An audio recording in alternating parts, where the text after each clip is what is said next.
Good afternoon, everyone, and welcome to the American Enterprise Institute. My name is Robert Doar, and I am the Morgridge Fellow in Poverty Studies here at AEI. And I'm very pleased to welcome you to this important discussion of our nation's anti-poverty programs. For some time now, the leadership of AEI has felt that greater attention needs to be paid to helping those at the bottom of the economic scale move up and out of poverty. There is a deep frustration that despite the fact that we do a lot as a country to improve the material well-being of struggling Americans, we are not helping them achieve a station in life where they no longer are in need of ongoing government support. This frustration, I know, is felt in a lot of places, at the White House, in academia, and other think tanks, in neighborhoods and communities around the nation, and in Congress.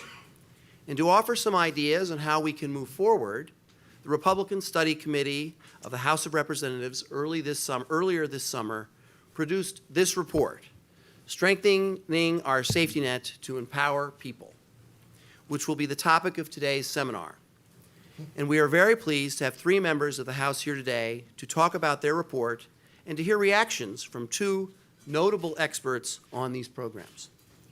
But first, and perhaps most importantly, we are going to start outside of Washington and hear from experts in the field of helping low-income Americans move up. They work in places far removed from the halls of Congress, but their work has informed some of the ideas contained in the steering committee's report. I have a special affinity for these outside of Washington experts because that is where I worked prior to coming to Washington. I spent 19 years working in social services agencies in the state and city of New York, and I have some idea of the dedication, heart, and wisdom of people who work in these programs, and I always love to be among them. So I'm very pleased to welcome and introduce to you our first panel, which feature three leaders of community-based organization. First up will be Odell Cleveland, who is currently the Chief Administrative Officer for Mount Zion Baptist Church of Greensboro, North Carolina. He was the president, CEO, and co-founder of the Welfare Reform Liaison Project in Greensboro, which began in 1997 as a ministry of Mount Zion and became the nation's first faith-based community action agency. He has developed a broad range of partnerships at a national, state, and local levels, including with the White House Office of Faith-Based and Neighborhood Partnerships, the North Carolina AARP, and the North Carolina Medical Society Foundation. Odell, we're glad to have you. But don't start yet because I'm going to introduce Roberta as well. And Dean. Roberta Keller is the director of the Chautauqua Opportunities, an anti-poverty agency headquartered in Dunkirk, New York. As director, she works to foster economic development opportunities for low-income individuals to help them gain economic independence. Chautauqua Opportunities has been awarded several distinctions since she has been director, including the Department of Housing and Urban Development Home Ownership Award, Best Practices Agency status by the State Department and the New York State Community Action Association Technology Award. In 1999, Ms. Keller was awarded the Most Visionary Director Award by the New York State Child Care Coordinating Council, a council I at one point was a member of, so I'm particularly happy to have you, Roberta, and she received the New York State Senate's Women of Distinction Award in 2005. Dean Hammond, our third participant, has worked in low-income and homeless housing for more than 30 years, including founding a company focused on HUD housing management software. He joined the board of the Foundation for Affordable Housing in 2004, served as its chairman, and was contracted to act as president before stepping down in 2012. He's now a consultant to the board. Dean is a retired Army major and was awarded the Purple Heart and Distinguished Flying Cross during the Vietnam War, and the Defense Meritorious Service Medal as Chief of Aviation of a military training mission in Saudi Arabia. After these three presentations, we will have the congressman come up and present on sections of the report, and then we will have Professor Harry Holzer and Dr. Angela Rashidi come and make comment on the report. And during parts of this and at different times, we hope to have a good dialogue with the audience as well with questions. I have one other person to introduce, and she's here somewhere, and that's Nicole Noyes, who works for AI, and she's the timekeeper.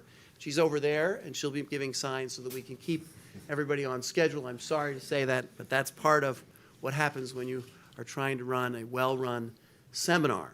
And I want to say one last thing about seminars, because Roberta is from Chautauqua County. Some of you may know the Chautauqua Institute is one of the earliest sort of institute of good thinking and sharing of ideas in the United States. And when President Johnson was president and he would get frustrated with things, he'd say, oh, we're going to have one of these gold darn Chautauqua seminars. That didn't get the laugh I was hoping for, but that's okay.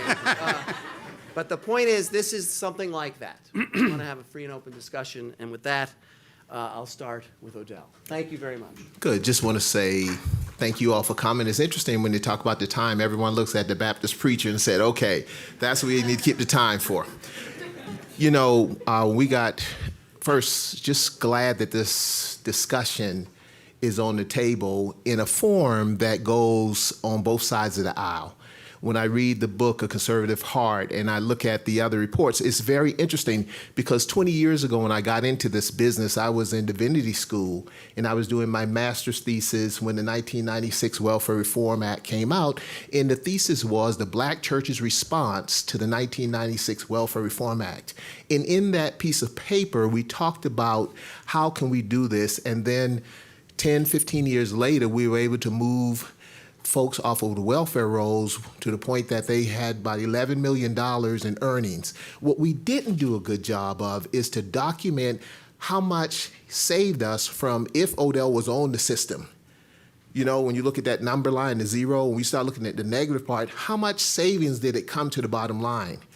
But when you start looking at the human impact in folks' lives, how all of a sudden people start feeling good about themselves because they were working. All of a sudden they were being successful. All of a sudden you had the faith community, and in particular in the Black community, the faith community that so many people believe in is on the front lines on helping people, giving them a hand up, not a handout, and being the cheerleader and helping and going into the community, helping business owners say, hey, listen, you don't have to go halfway around the world on a mission trip. I have a mission for you right around the corner.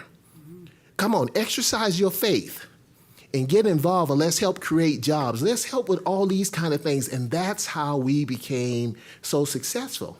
But as to understand, though, one of the things that we did is the fact that people who didn't want help, we left them alone. You cannot make somebody want to change. And I think in part of the discussion when I read the papers, it's a lot of it you're going to make someone or encourage someone to get married. Well, someone who's been married for 31 years, who loved my wife, who my nose is wide open and all that good stuff, that's for the young guys in the group, you know, you have to want to be married. No form of legislation is going to make someone get married. But I was so disappointed when I read that the current administration took the work requirements out. The work requirements must be put back in, and it must stay in because that's a big driver that helps make all this work. Because if you're asking the social workers in the DSS systems, Department of Social Services, that's what we refer to it in North Carolina, systems to be job developers, that's not going to work. That's not their forte. So when they partner with us, usually they give you the hardest to serve because no one's, you know, people understand the game. They usually give the faith community the hardest to serve. How are you going to get this person employed, Odell? And that's when we do our miracles. No hocus pocus, just going, building relationships with business owners, getting them to buy in and making a success. And when you get through having them buy in, you go back to the individual and you get him or her to buy in. So believe it or not, the Baptist preacher is going to push the time on because I look forward to the discussion. And I'm just so excited that we're having this conversation because in spite of people's biases, prejudice, and stereotypes about poor people, especially poor Black people who look like me, a lot of your stereotypes are not accurate. And my purpose here today, along with others, is to make you wrestle with your stereotypes. We can show success. We can show that people want a hand up, not a handout, but also part of the system. A lot of the problem is systemic, and I'll end with this. Some people have seen the safety net, which is a metaphor for our social programs, and they turn it into a hammock.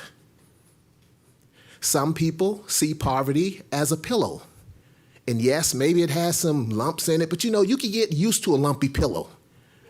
But you stay in the safety net or the hammock long enough, and that what was there to protect you end up ensnaring you, entrapping you, entangling you with life issues. And when you get ready to move, you can't move. It's a problem. So it's systemic. And a lot of the problem is us. We look for the enemy, and the enemy was us. We put things in place where Odell didn't have to work. You don't have to do anything, Odell, so if I don't have to do anything. For some of us, I'm not going to do anything. And now we blame us for what we created. I know it's no amens, but I'm going to push you to the next person. Thank you. Amen. Thank you. My name is Roberta Keller. I'm the director of a community action agency. We're an anti-poverty agency, and our mission is to assist people who are living in poverty, prevent people who are vulnerable to falling into poverty from getting into poverty, create economic opportunities for the community to get out of poverty, and to discover in our local community exactly what it is that is causing or assisting people to slide down economically into vulnerable economic situations.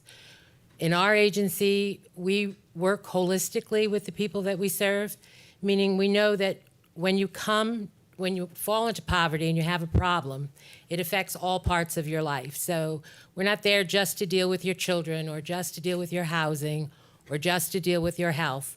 We deal with all of it.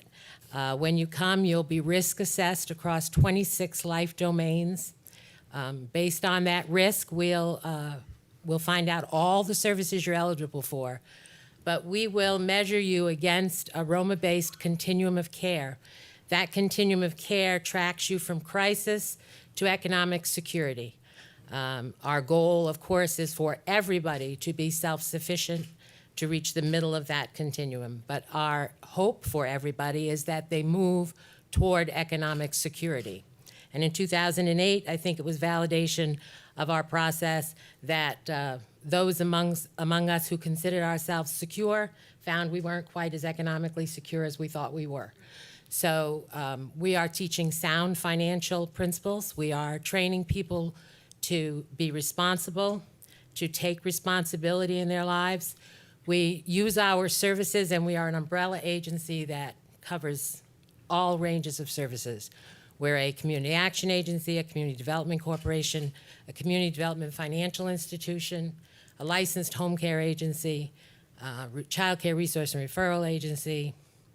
There's many, many titles, agencies, that allow us to do a whole plethora of services for people and assist people to develop their own plan toward economic security. What our continuum does is it shows people where they are. For most people who are living in poverty, they've been in generational poverty. They don't realize where they are. They don't realize where they can be. We don't take somebody who's homeless and talk about home ownership. We take people from where they are and we look at the next rung along the continuum. And that's something they can relate to, and they can understand the collateral cost of where they are today. So incrementally, they make that progress. They make short and long-term plans, and we assist them along that continuum. We track and measure those outcomes. We've been doing this for about 20 years. We're an evidence-based agency, and it works. Thank you, Roberta. Good job. Well, Phil Gray, the current president of the Foundation for Affordable Housing, and I'd like to thank AEI and the Congressman for having us here to discuss this very important topic. And we all are part of this topic, and we have to find solutions for these problems. The Foundation for Affordable Housing has been in the homeless housing business for 22 years. And I'm going to focus it right down onto that and talk about a model that we've talked about and support. And Roberta brought up several of those areas of those kinds of support agencies that we use. But in any case, we built in 1994 a 100-unit SRO facility to house homeless. And we came to find out that many of them fall into a couple of categories, especially those who are on some sort of disability or welfare payments, where they have about an average of $815 a month to live, and that's not going to change. And we've been housing them, thousands of them, through the years at St. James Place. In those apartments, they pay the home fund set rent of $360 a month. And that's more than 30% of their income, so we're going away from that model considerably. But they have a safe, clean, affordable place to live, and they can continue to live there safely, and some of them, it's the last place they will ever live. In 2005, we constructed the Veterans Wing. That's a 38-unit SRO facility. It was funded by a VA grant, some tax credits, debt, and home funds. And we used that with a support-intensive transitional housing program supported by the Veterans Administration Grant Per Diem program. And we have men and women in the program, and they can be in that program a maximum of 24 months, and that's part of this model. I realize some have labeled transitional housing as a barrier to housing, and that's not the case at all. We found that if you give someone opportunity and provide the right tools and incentive, that they can develop into a good citizen and move on. And what our target is unsubsidized housing, permanent unsubsidized housing. And certainly they can continue on up the ladder, just as Roberta talked about. The supportive model we use for the veterans is the one I'm going to talk about today. And I'll be referencing some evidence-based statistics associated with this program over the last 43 months. Now, whenever we speak of a model like this, where we're trying to figure out a way to turn a life around before it goes completely bad, we're looking for some checklists to use in the objective. Stable housing, good environment, sustained recovery from addiction, permanent work, training and education, two different things, stable finances. And when we look at these models, what do we find in there all the time? Structure. It's always structure, and that's the big key factor is structure. These folks lack structure. And if we look at special schools, they got uniform structure, special programs. The military, same thing. You see structure in there. Prisons, unfortunately, there's plenty of structure in there, and sometimes they go back to that. And family, structure, again. So we have to create an environment where they can create their own structure. Now, it's mostly about we're going to treat you like a good citizen until you are one. And it's not a one-size-fits-all. We have to look for the person. We're looking for a specific client. He or she may be homeless, may be in drug court, may never have been to jail. They may have been to jail, probably has an addiction, and has no structure there. Now, here's the fork in the road for America. Here's the decision. We can enroll this individual ultimately in the course offered by the University of Incarceration, where he or she can learn new skills, have access to drugs, meet influential people, have exciting bed checks, still not pay their child support, graduate with a degree in recidivism, go back to the life and environment where they left, and return to prison within 3 years, 68%, within 3 years, or 5 years, 77%. And 84% of inmates, 24 or younger, will be back in jail within 5 years. And there'll be no family reconciliation there either. Or we can enroll this individual in what we call the course of study offered by the University of Addiction Life Recovery. Now, this is oriented to the addiction as well, where he or she can learn new skills, of course, targeted job training or job seeking, have room inspections, meet influential people, be drug and alcohol tested often, complete Dave Ramsey's Financial Peace University, learn to dress appropriately, have a resume, increase self-awareness, and a key component, one of our key components, participate in a mandatory savings program. We're going to help you get a job, but you're going to do savings. And that mandatory savings program is kind of monitored or adjusted for the HUD way, 30% of their adjusted gross income. Instead of going to rent at first, it will go to savings. Our veterans saved an average of $2,200 per veteran. 94 clients over the last 43 months have saved $206,885. These are homeless, penniless people that come to us. 124 have participated and saved $259,982, $250,000. Continuing, be up to date on agreed child support, build a habit of paying rent starting in the second quarter of the program. Do not go back to the life environment they left. Move into permanent housing. 86.4%. That's our percentage right now. Move into permanent non-subsidized housing, 74%. And possibly family reconciliation, that works out sometimes. Now remember, these clients came to us homeless and penniless. Now let's talk about the money. Let's do a comparison. University of Incarceration, federal prison, the average in 2014, $30,619. State prison in New York, $60,000. City of New York jail, okay, $167,731 a year. We should just put them in the Waldorf. I mean, it's just way money. And so the University of Addiction Life Recovery, $22,900 a year. So I ask you, which one's better, 30,000 or 23 or 167,023? Listen to the 3 news bulletins. I'll give you one here. Marie, 48 years old, white female, served 3 to 10-year drug sentence, shock probation to Veterans of Court. In our program, 15 months, is working part-time, 3 jobs, saved $2,850, and because of that, she got a match from another program for $2,000, paid cash for her car and her furniture. She says, I will not be returning to prison and working toward reuniting with her daughter. So, this is not a giveaway. This is a program where you have to work to what you're doing in the program. 8% probably won't make it. 92% can really change their lives. 86% can be in stable life condition. And 72% can be in a permanent place with a permanent job. This is the reality of rebuilding a life. Thanks. Can I say one thing? Yes, of course. I think you'll see that all practitioners that have been successful, as you have and as you have discovered that it takes comprehensive, and we have the same approach with our customers. But the issue is the money, the funding for anti-poverty programs do not follow this approach.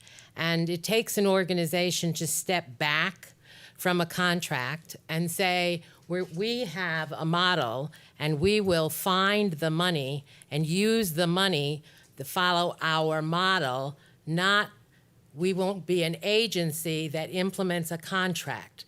Government contracts, the anti-poverty programs that exist in this country are not designed at all in any of the ways you've heard the 3 of us talk about. And they are not in any way measuring success or breeding success. There's not one government contract that I operate that requires an outcome. And I operate $17 million worth of government contracts, and none of them require one outcome. So I have taken those contracts and put them on the side burner and used them as tools and bent them like Beckham in order to make us work and help people change their lives and apply them when they're appropriate. For example, and I'll just use 2 very brief examples, if I can. Section 8 housing, subsidized housing, is an extremely useful tool if you don't tell somebody that they can have it for the rest of their lives, which they can, but you don't tell them that. And you use it at the right time, in the right way, and you structure it the way it was designed to be originally, but has become a crutch that allows people to just live in poverty forever, as you said. And the other is HEAP, Energy Assistance, which we go to great lengths as an agency to help people develop sound financial practices and to establish good credit. And many seniors who have fallen into hard times since 2008 and they're on fixed incomes are going for energy assistance for the first time in their lives.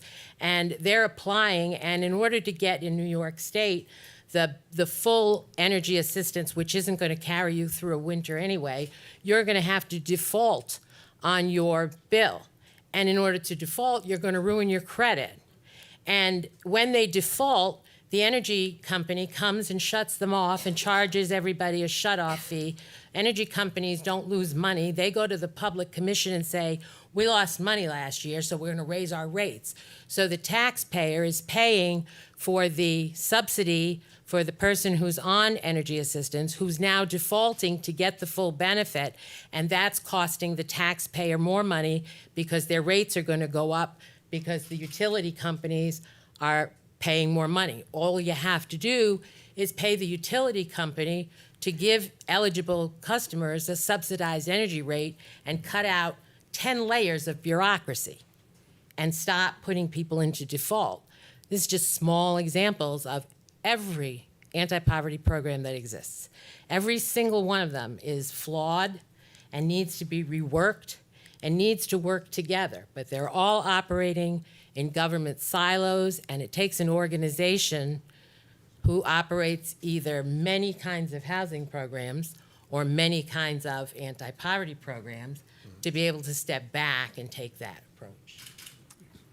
Okay, that was a great, great beginning, and as I think we'll transition now, I'll make a few comments on what I heard as we get the congressman to come up. But it seemed to me that we heard about work requirements, we heard about coordination among programs, serving the whole person as opposed to just one aspect of the person.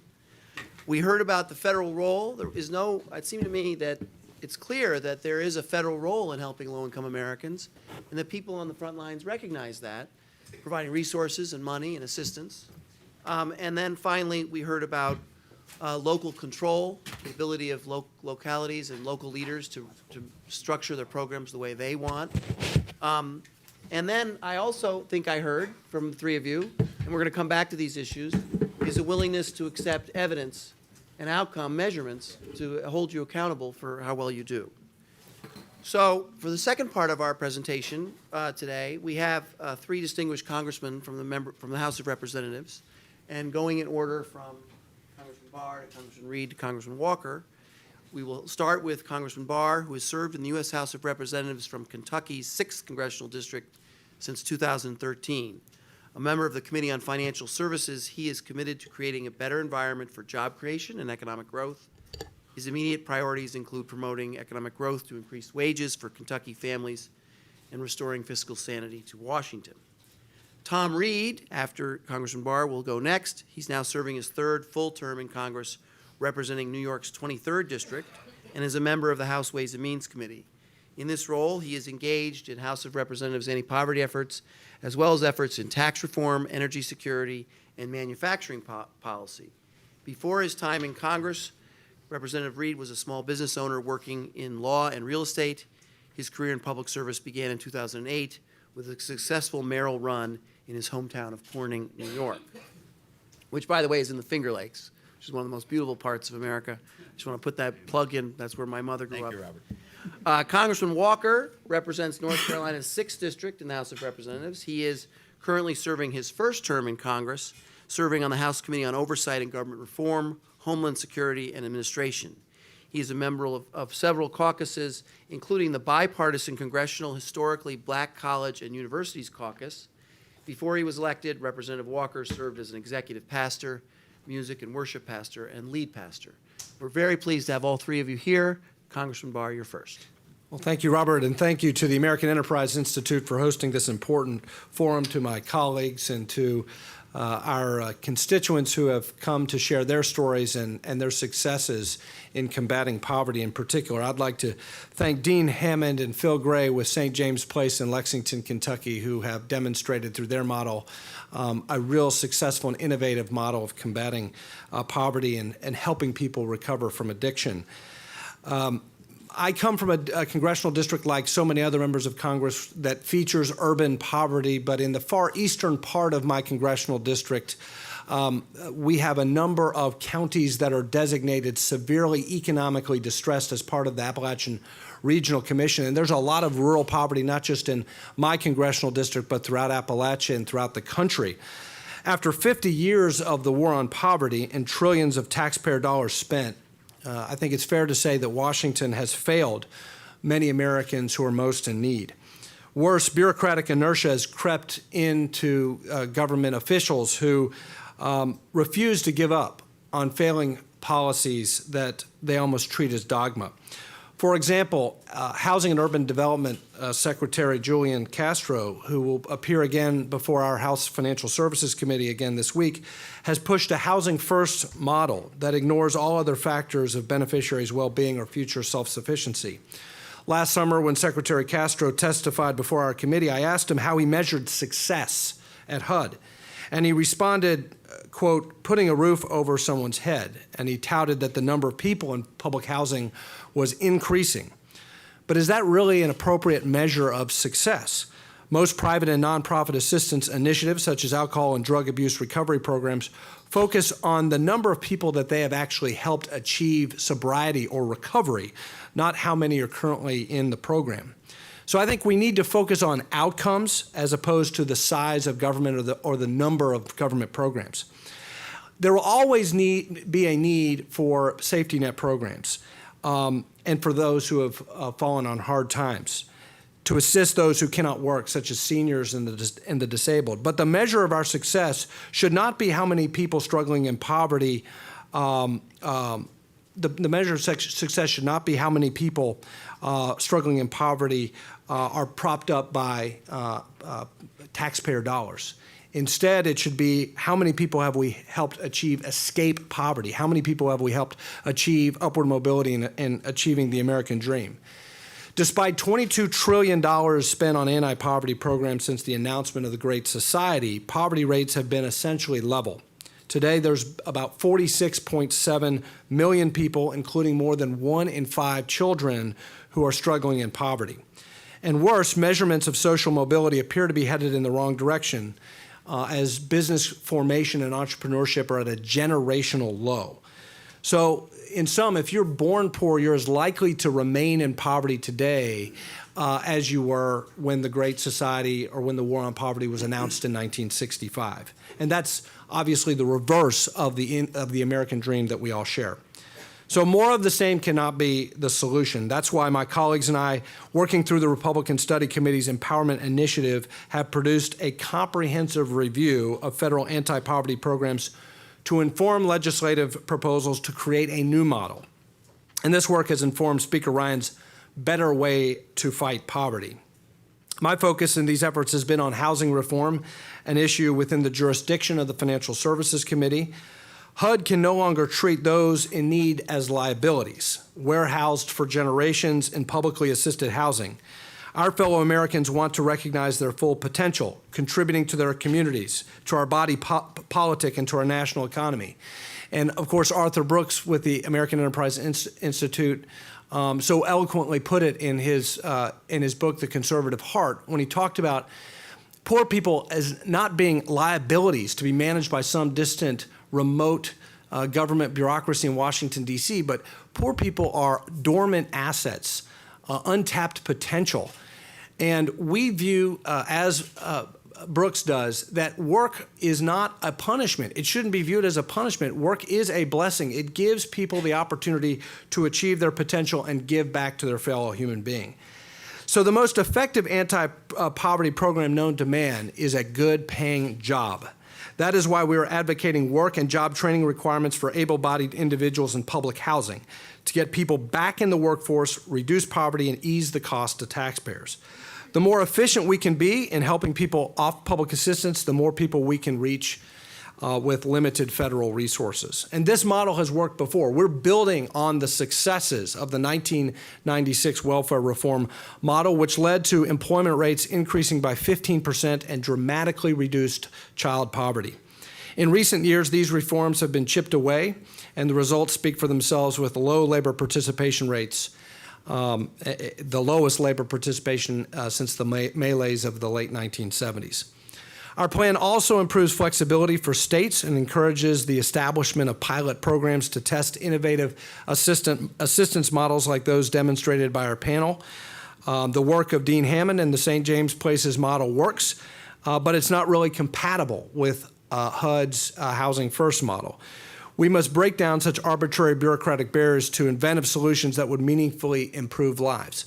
Warehousing poor people is not a solution. Identifying underlying causes of homelessness and dealing with those issues is a better approach. We also should consolidate access to assistance so that beneficiaries can receive unemployment, food assistance, and housing benefits all in one place while getting their questions answered quickly to avoid being caught in red tape. And our plan would also encourage competition so that scarce resources for Section 8 vouchers or vouchers for housing would not be simply allocated to one public housing authority, but instead those housing authorities out there that are doing a good job helping people graduate into non-subsidized housing situations, they would be rewarded for services that are actually working, and they would take on a greater responsibility. And I believe that we also should open it up to the institutions of private society, dioceses, faith-based institutions, churches, synagogues, and nonprofit organizations that have better results when it comes to graduating people from public assistance into self-sufficient situations. And finally, our plan would demand results and accountability. No more useless metrics or ambiguous mission statements. If programs administered by state and local governments are not moving people from welfare to work and self-sufficiency, then they shouldn't deserve taxpayer support. As we all know, one definition of insanity is doing the same thing over and over and expecting a different result. Washington's approach toward fighting poverty is insane and has been a failure. We can and must do better to ensure that no American is limited by the conditions of his or her birth or by unexpected hardship. So if we work together on these legislative solutions, I truly do believe that we can restore the American dream. Thank you.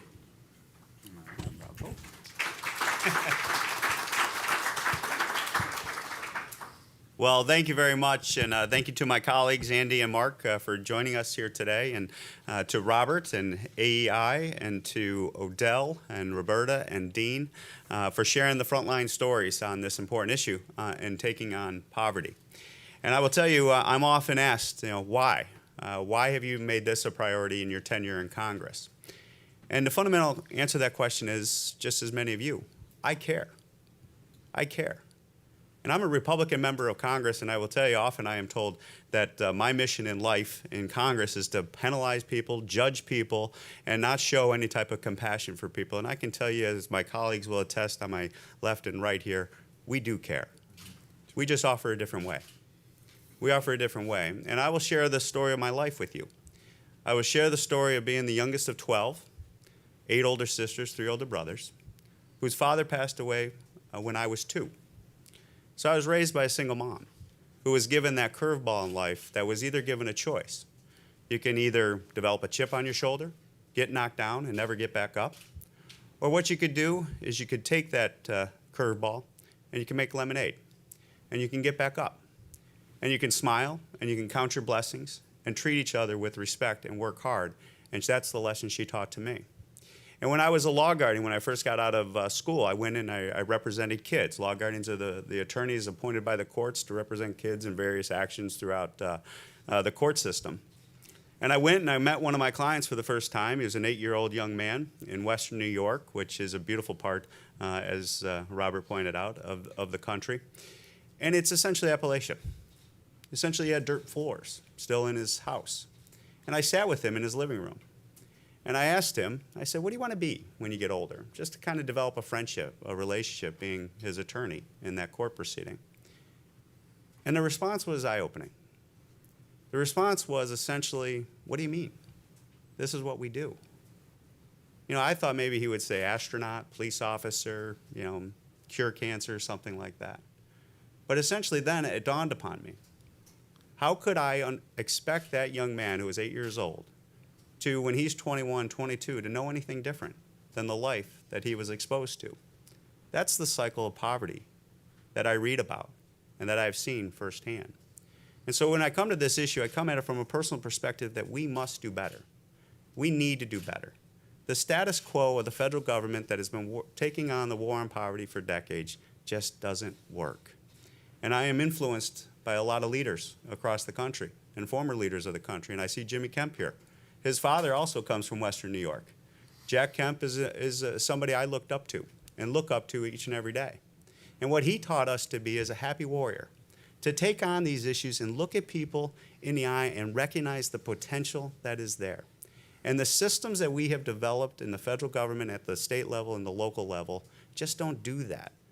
The silos that have been talked about by Roberta and others that Andy mentioned, the left hand of government not knowing what the right hand is doing, recognizing under our proposal, the Better Way, the RSC proposal, that we need to look at the holistic approach. That's Roberta Keller. I've gotten to know Roberta over the years, representing her in Chautauqua County. Again, a beautiful place, and she's doing amazing work. I've toured her facility numerous times. She takes the holistic approach. Because when you deal with poverty, it's not a one-size-fits-all solution.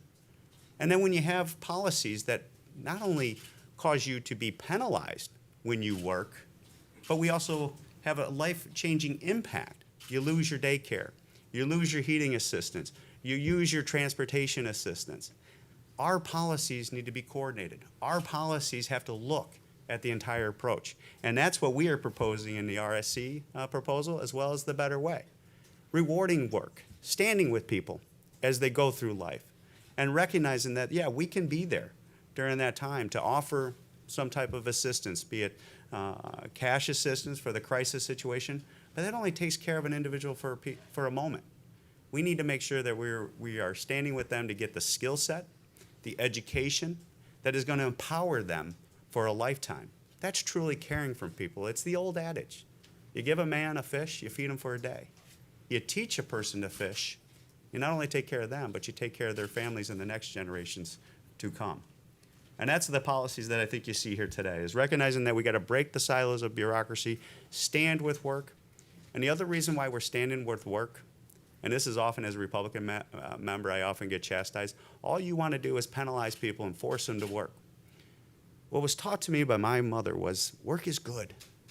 Work is not only good because it gets you a paycheck, but I can tell you, I have talked with people that have received that first check after going through life struggles, and it's rewarded their soul. It's touched them here. It's allowed them to have self-worth. It's allowed them to take pride of ownership in what they were able to achieve.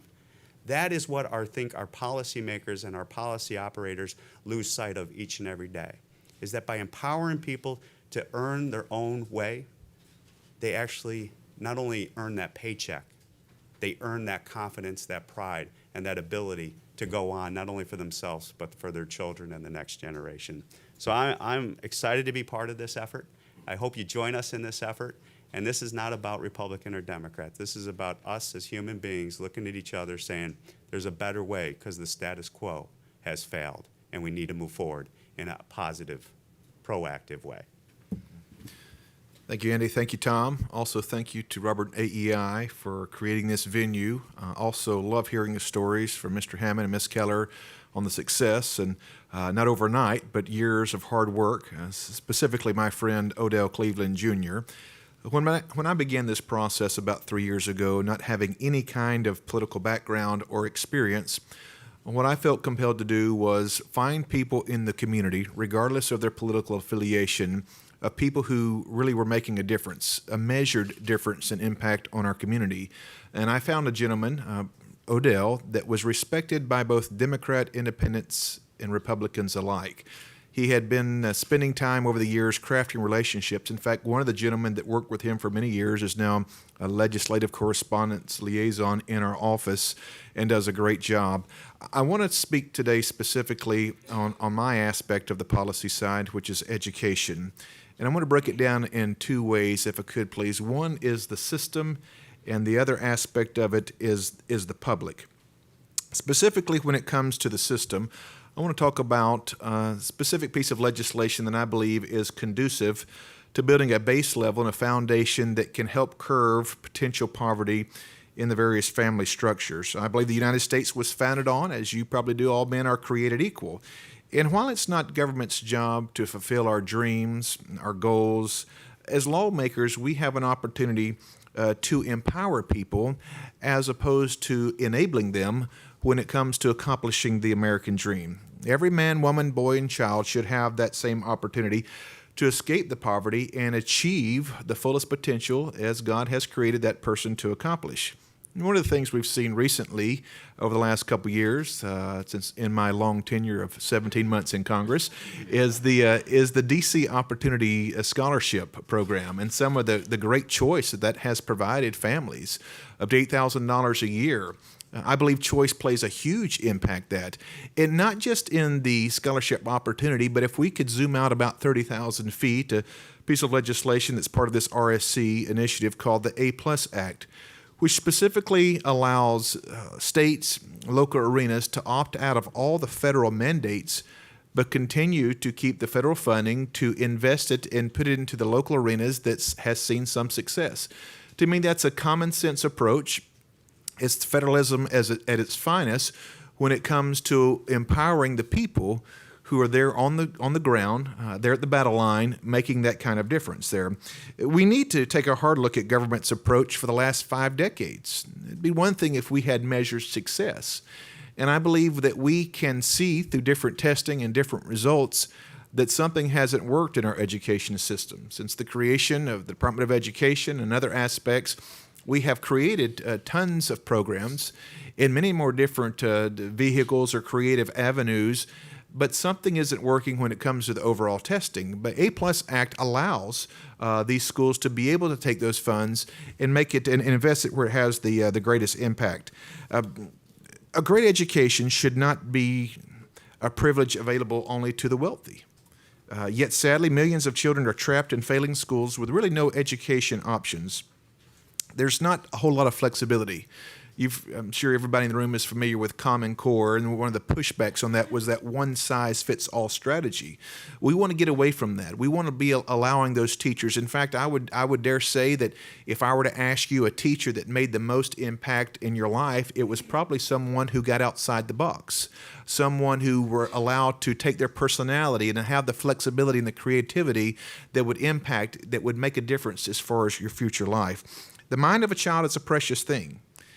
Every child is unique, and there is no one-size-fits-all solution. Parents know their children the best, not faceless bureaucrats sitting behind a desk in Washington. Let me take just a minute, if I could, please, in talking about families. One of the things I believe that the A+ Act does, it gives us a chance to continue to restore that family. See, I believe a lot of these are symptomatic issues, as we've seen the family dissipate since the 1960s. When you're able to do anything that brings the family back in, that puts some ownership back on the family, that empowers them, I believe it gives you the best chance for future success. By limiting itself, government can actually expand opportunity when it gets out of the way and paves the road to collaboration between students and teachers. That, to me, is part of what I would call the system part of it. And a few more things, if we have time, question and answers as far as the wonkish or the nitty-gritty of the actual policy itself. But I don't want to forfeit some of my time unless I talk about also the public side of this. And to me, this is maybe the most important aspect. When we talk about programs, we talk about policy, sometimes we fail or we neglect to mention the conduit of which those programs are delivered. And I think, to me, any program succeeds or fails based on how it is delivered. And you say, what do you mean by that? Well, let me talk about relationships for a moment. My background has worked in places of inner cities of Baltimore, New York, and Cleveland, long before there were any political aspirations. I remember specifically Sunbeam Elementary School in Cleveland, Ohio. We took a team of about 60, 65, began to work and try to do our best to refurbish the school. This is a 1st through 6th grade. I remember seeing the metal detectors. I remember seeing just the rundown. The playground had one piece of equipment left, and it was a plastic Little Tikes bench, picnic bench that had faded over the years.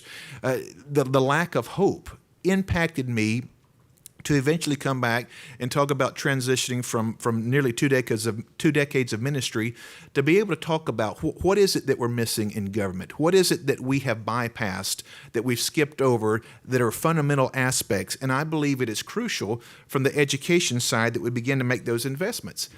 I look at it from a faith perspective, that God created every single individual with unique skills. And I believe when the federal government begins to wedge itself in there, I think sometimes we do a disservice to the public because we limit those opportunities to achieve or fulfill those wonderful things. Sometimes I have had the opportunity to teach postgraduate work at divinity schools.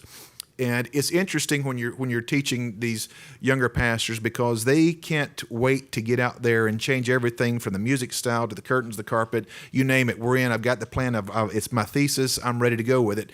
What has happened, though, is sometimes we have failed to understand that it's about putting the relationship first.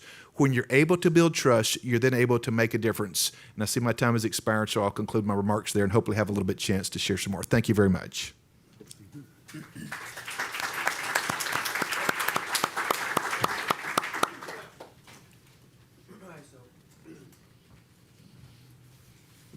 Harry, you're going to go here, and Angela's going to go over there by Congressman Carr.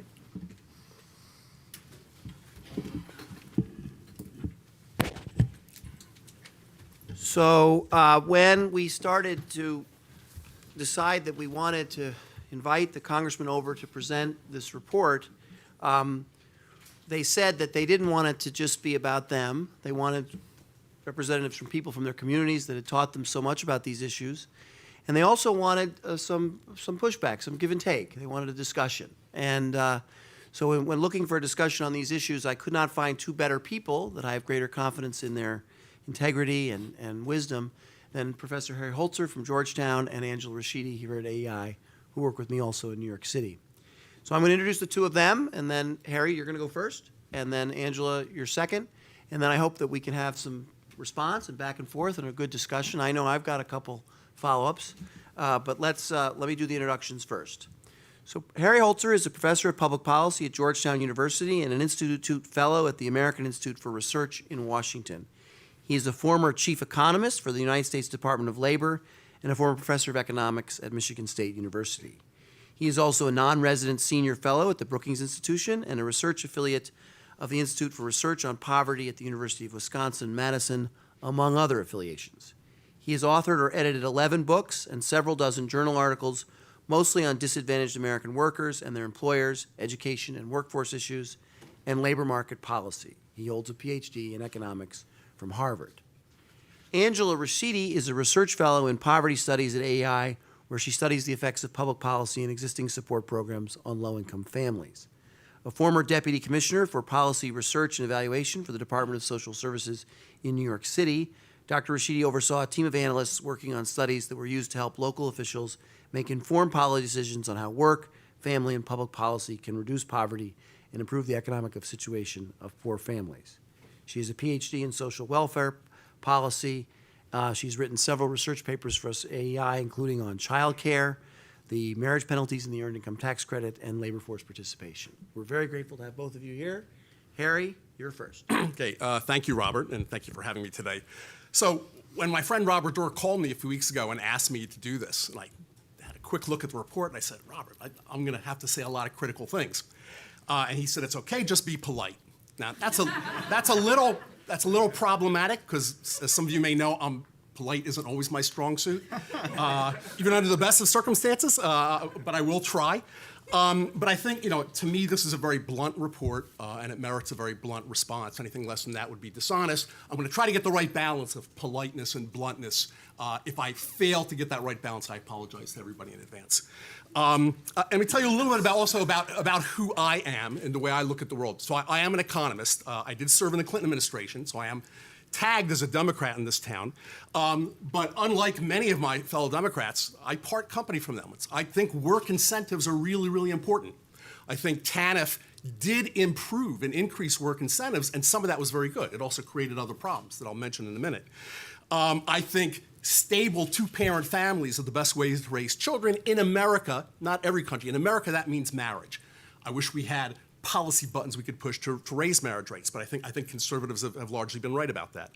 I was one of the authors of the AEI Brookings Poverty Report. Robert was another one of the authors. It was a great experience. I stand by every word in that report. So I am used to reaching across the aisle and working with my conservative friends, from whom I learned a lot. I've even read other reports like the Paul Ryan report. It was not my favorite document in the world, but I found some positive things to talk about and think about. Having said all that, my reaction to this report, I got to tell you, was really pretty negative. I personally, with all due respect to the congressman, I found the report to be extremely partisan, extremely ideological. It's nasty in tone to people like me who are Democrats. It is full of gratuitous slaps at President Obama and President Johnson, many of which serve no purpose except to alienate people like me. It's polarizing, it's polemical. In many ways, it doesn't have this nice amicable tone that I think the congressman today tried to strike. There's many statements in the report that I believe are demonstrably false if you look carefully at the research evidence. And I'm talking about the rigorous research evidence using rigorous methods. And I'll mention a few of them. Some of them are grand general statements, some of them are very specific. And by the way, I think the American poverty programs have a lot of problems. And the silos mentioned before are real issues, no doubt about it. It could be much better. But a few comments. And all three of you said the current system's a failure. And one of the statements in the opening paragraphs, Johnson's big government welfare state has been a failure.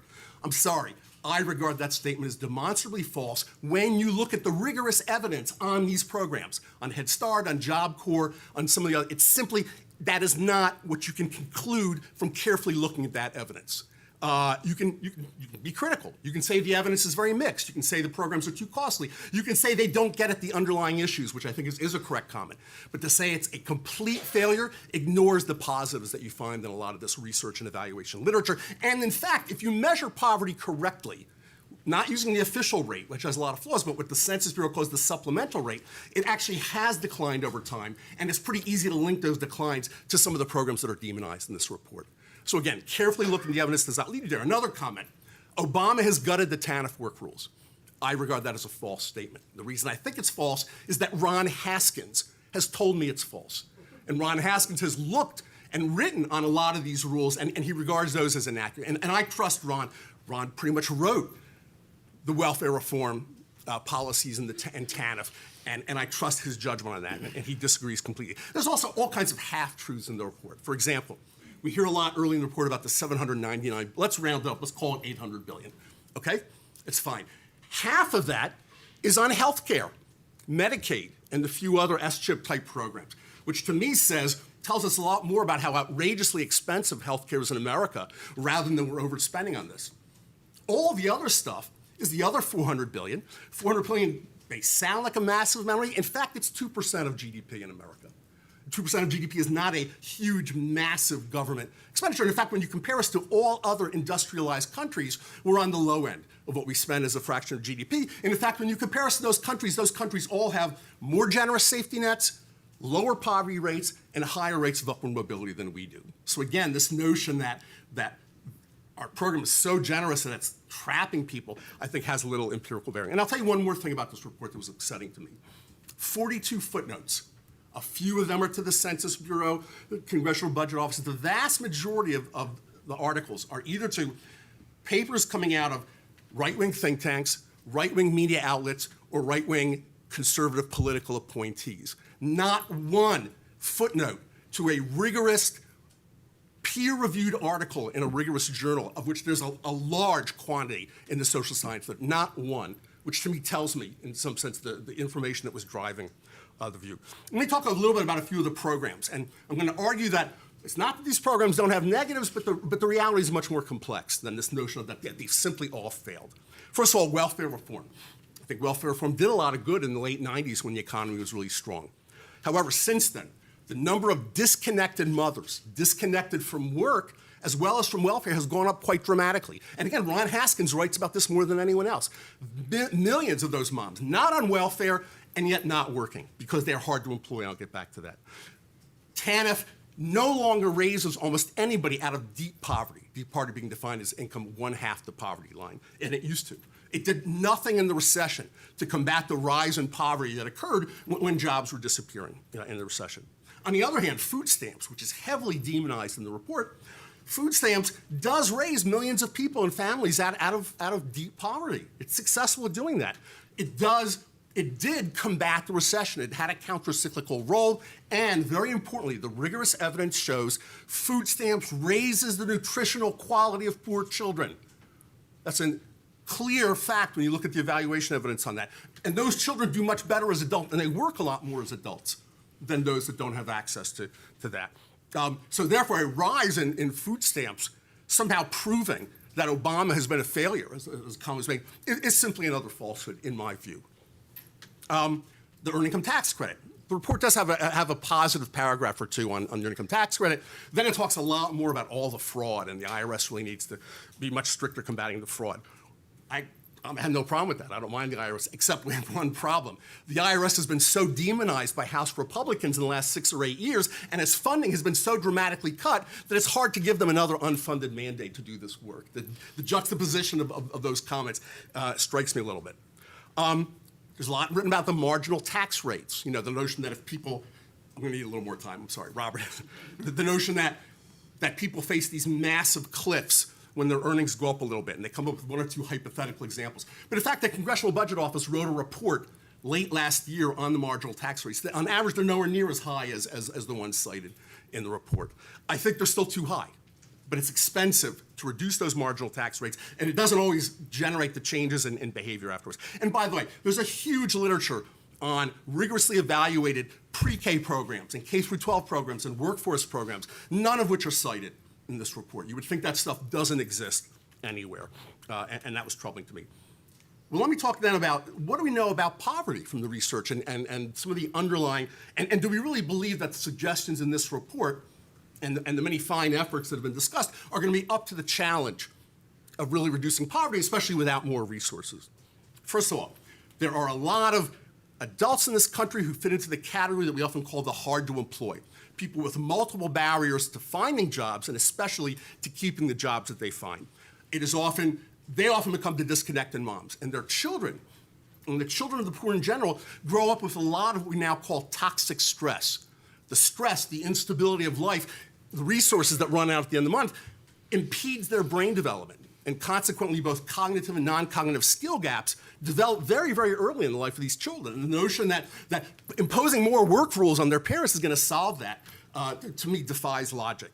Those are serious. And by the way, and then those gaps get reinforced in highly segregated schools, segregated by race, segregated by economics. I agree, a lot of the schools are not very good and reinforce a lot of the failures, but a lot of the choice programs don't necessarily solve those problems. If you look carefully at the charter school literature, some charter schools and networks are very successful, many others are not. Some choice experiments have been successful and many have not. So again, if you look at the evidence, you make softer statements. Let's talk about the labor market for a second and what's happened in the labor market. Work is a great thing. I'm 100% pro-work. However, wages have badly deteriorated in the 2 or 3, 4 decades we're talking about here. Right now, someone at the federal minimum wage working year-round full-time, depending on how you define that, makes $14,000 or $15,000 a year. When you add in EITC and other things, they're still below the poverty line for a family of 4, for a single parent. And the decline in real wages among less educated men has clearly, number one, helped drive a lot of these men out of the labor force, and number two, driven them out of marriage. There's almost no, you can debate the magnitudes of those effects. So to make no comment about the level of wages that the labor market's offering, to me, misses a lot of the action. Marriage, I like marriage. I like marriage, it's a great thing. We don't have policy buttons to push. Marriage and the fraction of children growing up outside marriage has gone up in red states as well as blue states, in every kind of policy environment. The notion that you blame all of that on these programs is another falsehood. Now, contraception is different. We have strong evidence on contraception policies from Isabel Sawhill, from folks at the National Campaign. It's not mentioned at all in this report. And I'll say one other thing. It's true that the poverty programs we have often don't address those problems.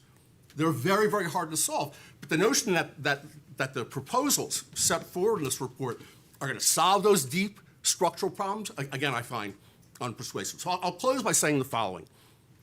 I'm actually open to a lot of the policies, as I was in the AEI Brookings report. I'm open to consolidating some of these programs, and coordinating better and raising flexibility. I'm open to strengthening some work requirements. I'm open to lowering the marriage tax. I'm open to more accountability and more choice. All those things I'm open to if you do them carefully and thoughtfully and based on the evidence. However, people have to meet me halfway. And they have to acknowledge the evidence that some of these programs really do perform positive things and not just demonize these programs. If you're going to have extra work requirements, you have to provide appropriate work supports and services for people. What conservative scholar Larry Mead at NYU calls help and hassle. And whenever I talk to Robert Doar, I think the programs he likes do the same. You don't just slam on work requirements and do nothing to help people, which leads to a principle that we embraced in our AEI Brookings report. Nobody should be kicked off a benefit program if they haven't been offered a work activity along with appropriate services and supports. And I support that principle. And if you want people to work in large numbers, sometimes you're going to have to engage in some job creation. The private market doesn't always get that right.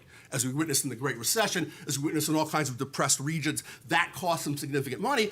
It can still be money well spent. And the emergency TANF program in the stimulus bill, I think some of the evidence we had on that suggests that it was effective. So I will stop. I'm willing to meet people halfway and consider these arguments, but not in the context of a report like this that demonizes Democrats and demonizes programs and denies every bit of evidence on things that have actually worked. Okay, thank you, Harry. I hope Harry will tell us how he really feels. Yeah, I know. And I have there are a few things there I would like to talk about, but we're going to go to Angela first. And Angela, 5 to 7 minutes. Okay, thank you. Not quite sure how to follow that up, but I will try to. It really is a pleasure to be here this afternoon. As Robert mentioned, I study the effectiveness of primarily federal safety net programs here at AEI with focus on trying to reduce poverty and low income in America. Also, as Robert mentioned, for about a decade, I worked for the New York City Department of Social Services as the director for policy research. And in that position, I really saw how these programs functioned, at the ground level and how people experience them. So my comments are very much influenced by that experience, sort of working, more in the field and at the ground level, as well as the research that I've done as part of my academic work, as well as here at AEI. And I also just want to mention, I'm very much a realist. I think it comes probably to a great extent from my Midwestern roots, but also I spent a number of years in New York City Welfare Department, which is about as real as you can get. So my comments really sort of do reflect some of those, those experiences. When I read the report, I had a very different reaction than, Professor Holter, who I respect very much, and, many of his comments resonate with me, but I didn't have quite the same reaction. I feel that the plan articulates some very broad themes that I think do resonate with a number of people. I didn't look at it so much as, a report that was coming out of a scholarly institution. I recognize it's a report coming out of a political body, and really trying to articulate some broad themes. And again, many of those do resonate with me based on my experience and my research.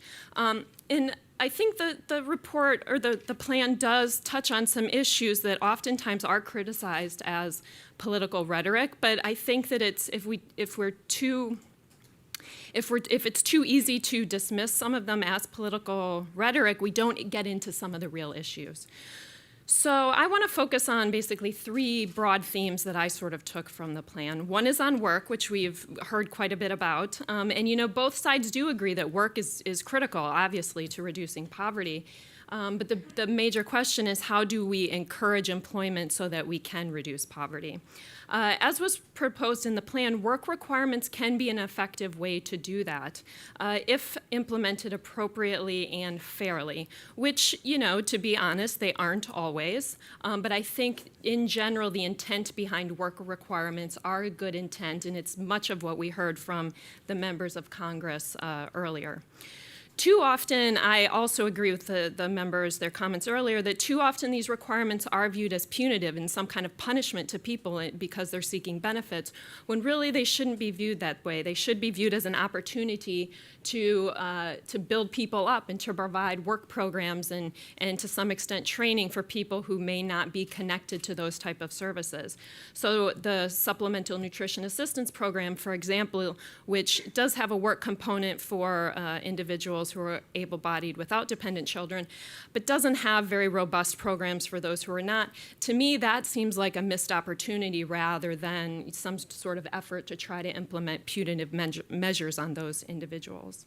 And I agree that work promotion activities, work promotion requirements can be a larger part of our other programs, such as housing assistance, which we heard about, housing assistance programs, as well as our disability assistance programs and more broadly, food assistance. Research does primarily tell us that work is the best way out of poverty if families and if individuals are work able.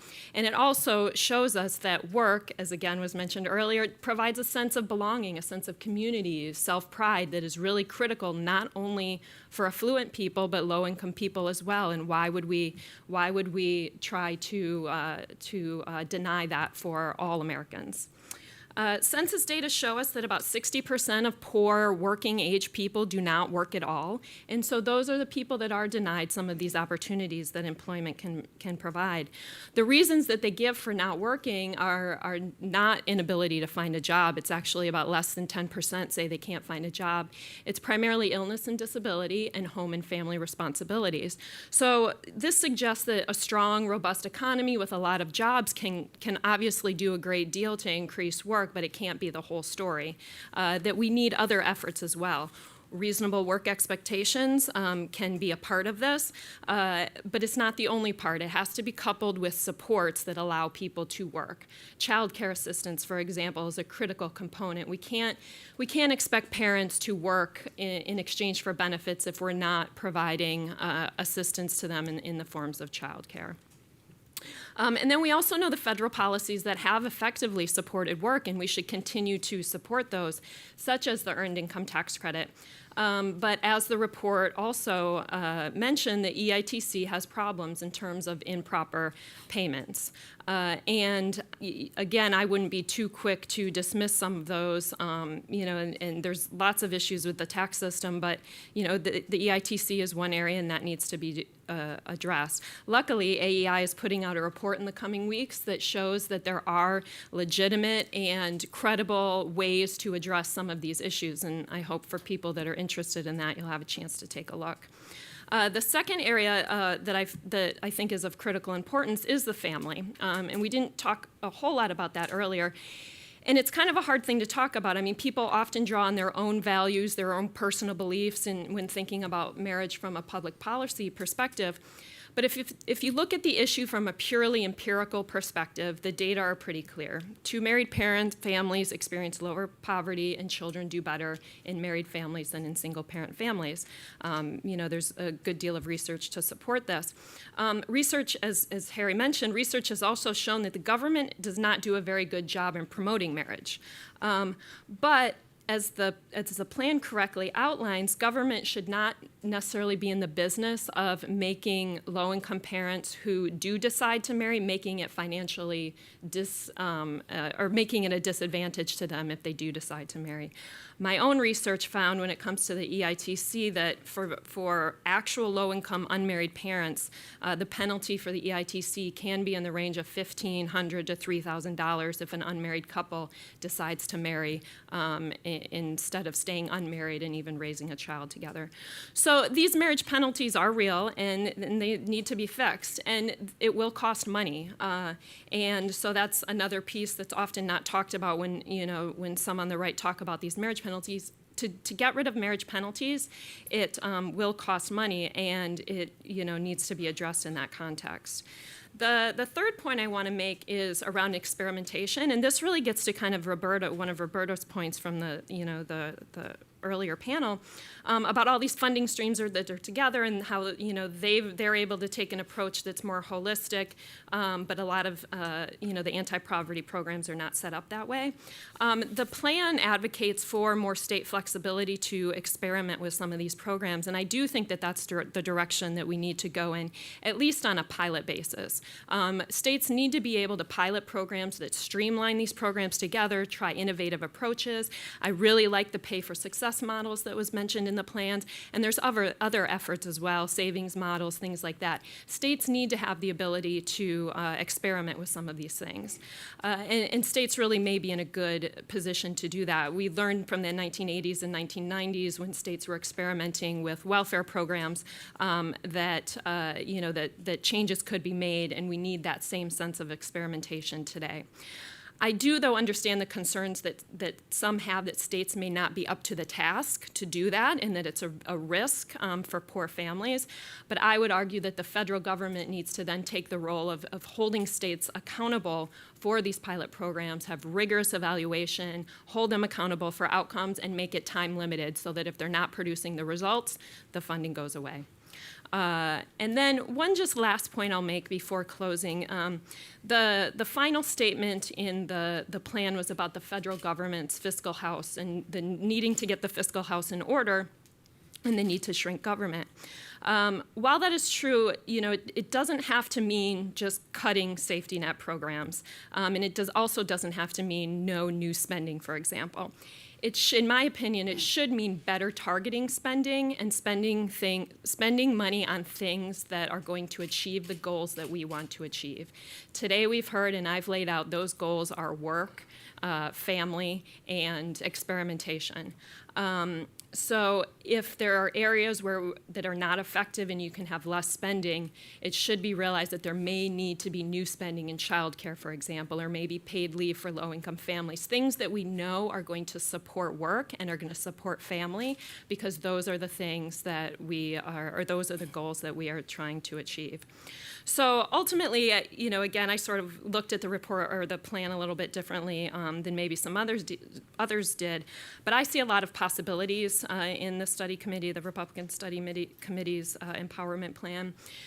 We all won't agree on everything that's in the plan, but I do believe that there's a lot of agreement on both sides in the areas of work, family, and experimentation, and I just hope that people will take the plan maybe a little bit more, as I did, as a broad framework for what can be achieved, and try to work towards that. Thank you.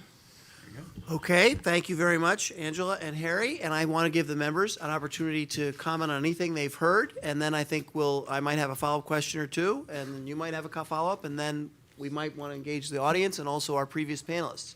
So I'll start with Congressman Barr. Well, thank you very much. I'd like to first start by complimenting Professor Holzer for his passion. And he should, But not my politeness. No, Right? yes, I think it was perfectly polite. But let me compliment it. In all seriousness, let me compliment him for his passion, because every one of us here should be outraged by witnessing people struggling in poverty. And there should be passion in this debate. And we may have vigorous disagreements, but what we all should be is passionate about this issue, because it's unconscionable that people in this country, a country built on the concept of the American dream, cannot escape poverty, because that denies the uniqueness of the American experience. And so when I go to eastern Kentucky, in the eastern part of my district, I go to Wolfe County, Kentucky, I try to absolutely share in that passion that Professor Holzer has. And when I meet a young woman named Sally, who comes up to me after a town hall meeting with tears streaming down her face, and she says, it's August and we're going back to school, and my two children have grown out of their shoes, and I cannot afford to buy them shoes, so I went to Walmart and bought them flip-flops just to go to school so that they wouldn't be embarrassed going barefoot to school. That deserves our passion. That deserves our outrage. And what she said was, the reason why I can't afford shoes for my children is because my husband was laid off because his coal company doesn't have a permit, and he couldn't get a permit. So I would say, first and foremost, let's not promote government policies that actually produce poverty. First, let's not do things that actually affirmatively put people into poverty. Now, with respect to the anti-poverty programs that we do have, let me come halfway to where Professor Holzer is, as he requested. I think he deserves us to come halfway. And where I would come halfway is that, in truth, some of these anti-poverty programs that have been around for 50 years have alleviated material deprivation to a certain extent. The problem is that the spiritual deprivation persists, and is perhaps even exacerbated. And so when we look at programs like in my district, the St. James Place, we're looking at programs that don't just maybe on the margins alleviate material deprivation by providing some cash assistance or some housing, or what Secretary Castro says, let's put people with a roof over their head. What we want is something better than that. We want to alleviate spiritual deprivation. What we want to alleviate is the idea that people can't achieve self-sufficiency and independence so that they can put a roof over their own head. And so it's not that we deny that some of these programs on the margins have helped people like Sally in eastern Kentucky maybe get through a rough patch where her husband lost a job because of coal regulations or environmental regulations, but because we want Sally's husband to go back to work, because we want him to have an opportunity, where we want her to have an opportunity so that she can not only buy shoes for her kids, but so that she can provide them with a life of greater opportunity. So we're not denying that we should come halfway. Of course we should come halfway, and we should all share in this passion to do better in the war on poverty. And I will say this, our report does credit President Johnson in some regards for actually talking about the fact when he declared a war on poverty, we need programs that actually tackle the root causes of poverty, not just mask the symptoms of poverty, but get at the root cause of poverty. And so just in conclusion, that's what we're trying to do. We're trying to actually go at the core causes of poverty, not just mask over with some kind of transfer payment the symptoms of poverty. Reed? Well, thank you, Robert. And I too want to echo some of the comments that Andy made. And I would say this. I guess I'm the most senior member up here, being here relatively 3 terms. And the good professor articulated something that I've experienced numerous times, especially in my district. I have the most left district portions of the district with the most right portions of the district. We're a very unique district in that way. And often what I will hear is rhetoric, Professor, such as yourselves, that immediately knee-jerk respond to potential reports in a partisan, political, saying that we're attacking. And I can respect that, and I respect that opinion. But at the end of the day, what we cannot do, and I can promise you, Professor, is that I'm not leaving. I have done this numerous times in town hall meetings. I've been yelled at for an hour and a half, 2 hours, called every name in the book. I've actually been damned to hell for some of my political beliefs. I can help you with that. Well, there you go. If I'm going to hell for the things I was supporting there, get ready for it, Mark. I'll be in the confessional for many, many hours. But after an hour and a half and 2 hours, what I said is, I'm not leaving because I care about this. And we're going to find an area that we agree upon. And you know what happens after you get through that rhetoric? And I've seen that in Washington, D.C. It's amazing what we can agree upon if we're willing to at least get through the rhetoric to get to the substance. And so the professor articulates, I think, some of the things that we agree with, that Angela points out. We believe and recognize in work. That's where we should spend our time going forward. Where can we find that common ground, that halfway point? Where can we find the issues with the silos that the professor articulated is a problem? The issues that Roberta Keller from our district has demonstrated over a lifetime of commitment of changing how to break down those silos so that the left and right hands of government know what's going on in individuals' life. Where can we promote, those training skills, those educational skills that are going to arm people for a lifetime? Because you see broad agreement in the reports that I've been part of that want to do that. And I think the professor, from the comments I heard, is committed to that. So this gives me a lot of optimism. And to the people that are watching this back home, somewhat, this is kind of what DC operates like for the first 20, 30 minutes. But when the cameras are off and the lights are down, there are serious legislators like my colleagues here who are at this table here today, who have committed themselves, given up so much back at home to be here to get the people's business done, that are going to continue to do this work because it's the right thing to do. And I can assure you there will be many times when we meet halfway, Professor, and we will be able to find solutions to these problems because our fellow citizens deserve that. That's why we're here. And that's why I'm, again, inspired by Jack Kemp and the work that he did in his career here in Washington, D.C. Representative Walker, and then I have some questions on things maybe, let's see if I can get agreement. Sure. Well, thank you. Once again, it's been a privilege to be here today. I do believe that Professor Holzer's comments in some places were exaggerated. Specifically, when I believe you indicted all 3 panel members saying that all 3 of us had blamed, use your quote, all of this on these programs.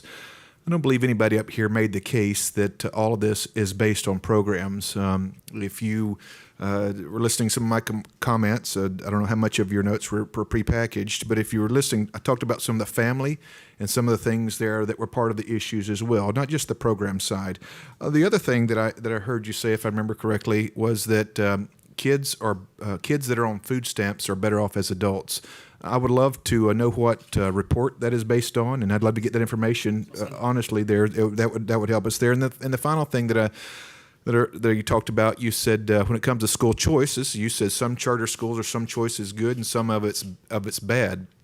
That's a pretty broad, sweeping statement that really doesn't give you an idea one way or the other. But I would say this in conclusion with my thoughts here: who is it better to make those choices, bureaucrats or parents?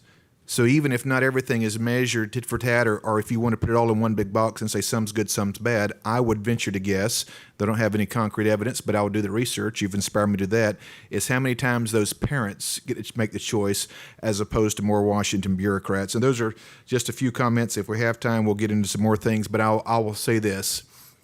Washington, whatever program you want to call it, has failed when it comes to this particular genre of mindset, when it says we measure success of our programs by how many people we put on as opposed to how many people we transition off. Until we think the transition off is success and not adding on is the other success, then I think we've got some problems here. Thank you. So one of the things that we hear in these debates a lot is, and thank you very much, Congressman, and all of you, we're all wonderful, but I want to focus on one particular issue, and that is the work requirement issue. And Harry, I think I heard you say that for an able-bodied individual on food stamps, for instance, because this is really where it sometimes comes to bear, an offered job that is declined or an offered activity that is declined or failed to show up for might engender a response from the agency providing that assistance in an effort to get them to comply or to take advantage of what's being offered them. How do you react to a work requirement that isn't get a job or lose your benefit, but take this job that we're offering or take this activity that's here and is available for you tomorrow? And if you fail to do that, then there could be consequences. How do you react to that? Well, I'm open to certain versions of that. Now, you and I sat through many hours in the AEI Brookings Project of people debating this issue. And some of these people who are called able-bodied often suffer from pretty severe depression or post-traumatic stress disorder that might cause them not to show up. Whenever you and I talk about programs that have work requirements, the service piece of it is and the support piece is very strong. So maybe not the first time if somebody doesn't show up, I wouldn't can them, but if you have a repeated pattern and if there have been efforts made to be supportive, the Larry Mead help and hassle model, then I'm more open to considering some version of that.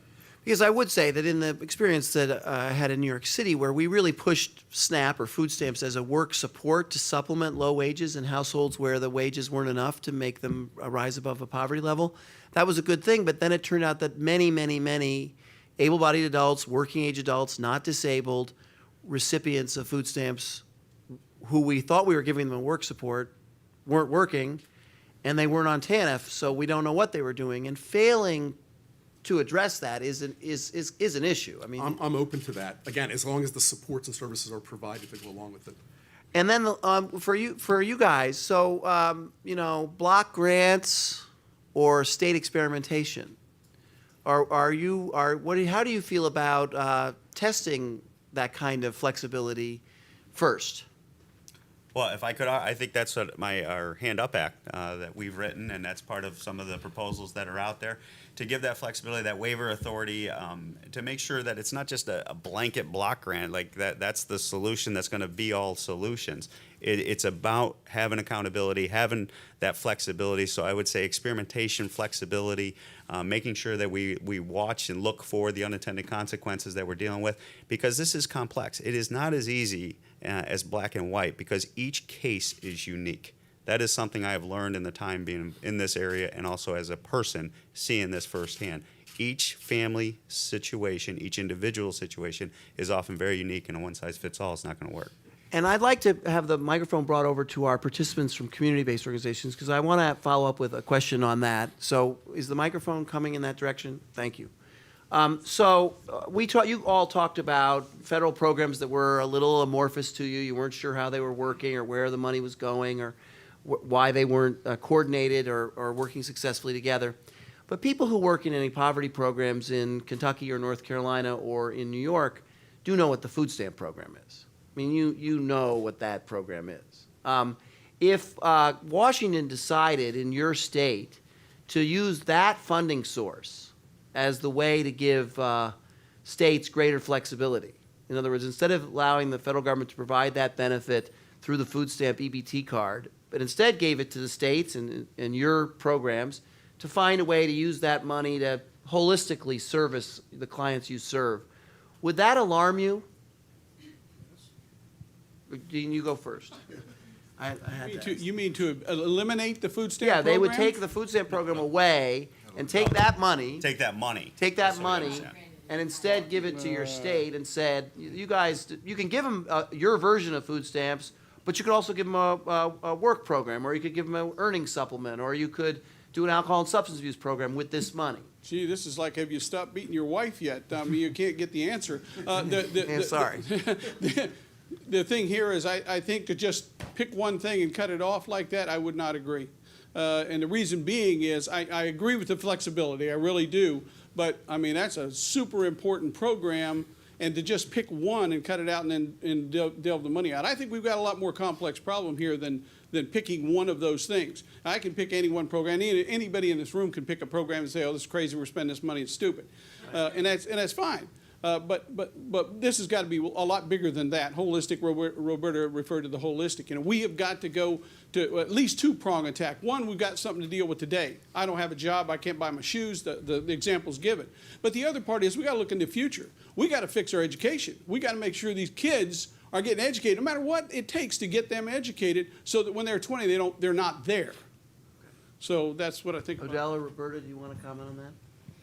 I really am scared of block grants.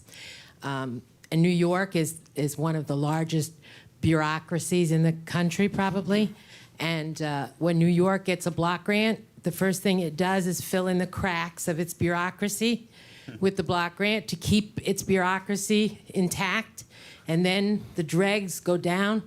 So and I don't believe that New York is different than other states and other philosophies. New York will keep its bureaucracy first, but other states may not philosophically believe in feeding children, or may not philosophically believe in supporting education. And so for different reasons, block grants going to different states may have terrible consequences.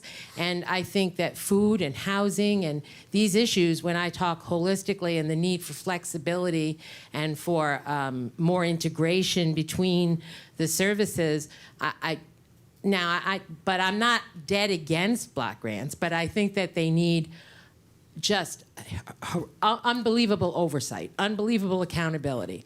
And I think that the CSBG block grant is a perfect example of that. There were a lot of questions during the Bush administration about the CSBG block grant. And I think that in the last 8 years, there has been a lot of oversight on CSBG.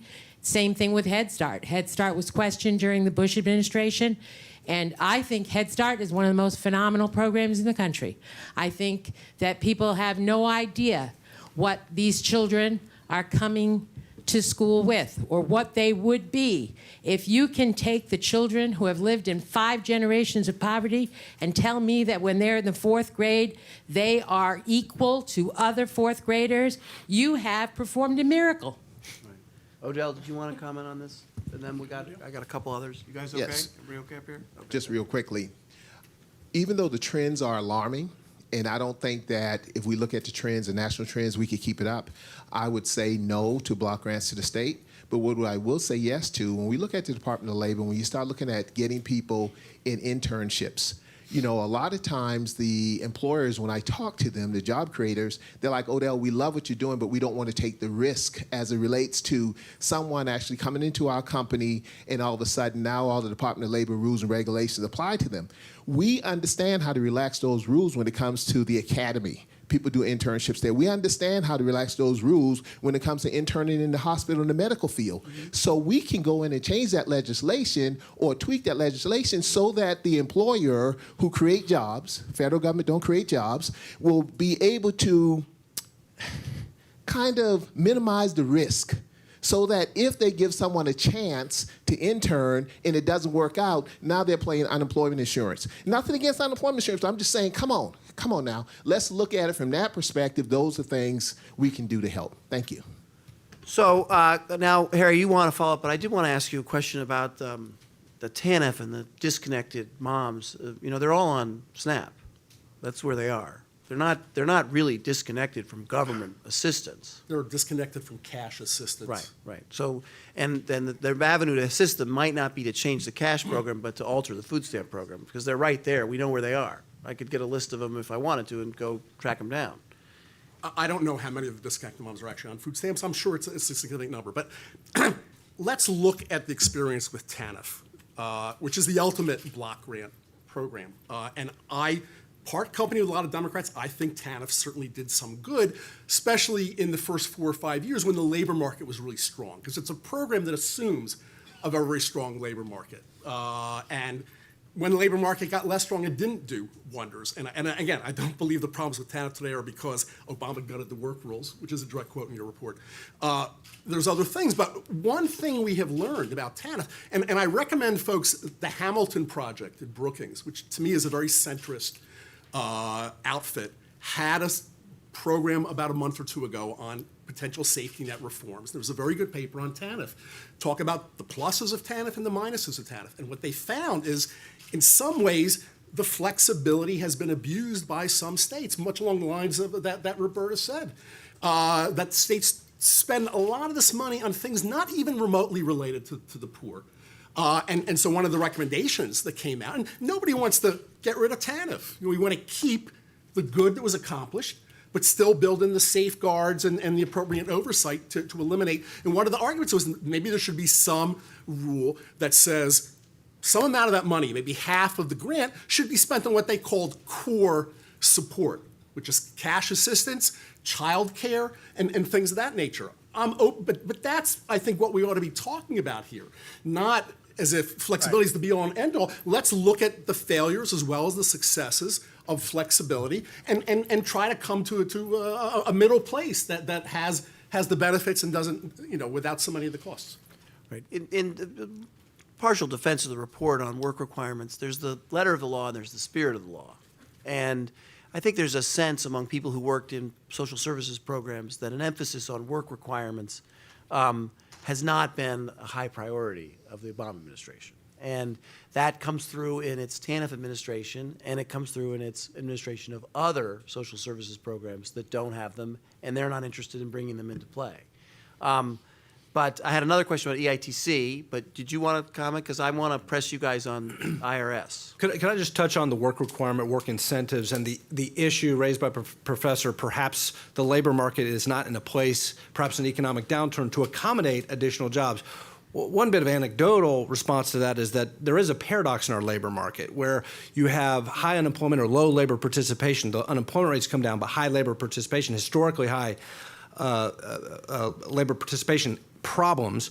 And yet, when you go actually and talk to plant managers and HR directors throughout our congressional districts, the anecdotal evidence, at least, is very strong that there is a huge demand for even unskilled workers. In fact, many plant managers around my district tell me, and this is a district with elevated unemployment, particularly in the East, and this is where these employers say to me, look, I don't even need a skilled worker. I just need an unskilled worker who is on time and drug-free.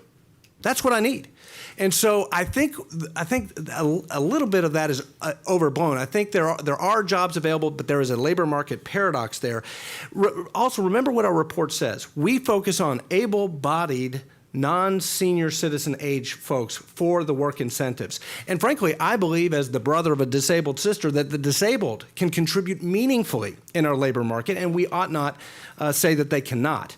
And then finally, what I would also say is that the professor's absolutely right. There are simply some systemic problems with work requirements that we have to deal with coincident to the work incentive. For example, the child care issue for a single mom. We got to deal with this, the child care issue for a single mom, asking her to work. We also have to deal with transportation issues. And so the report actually addresses that.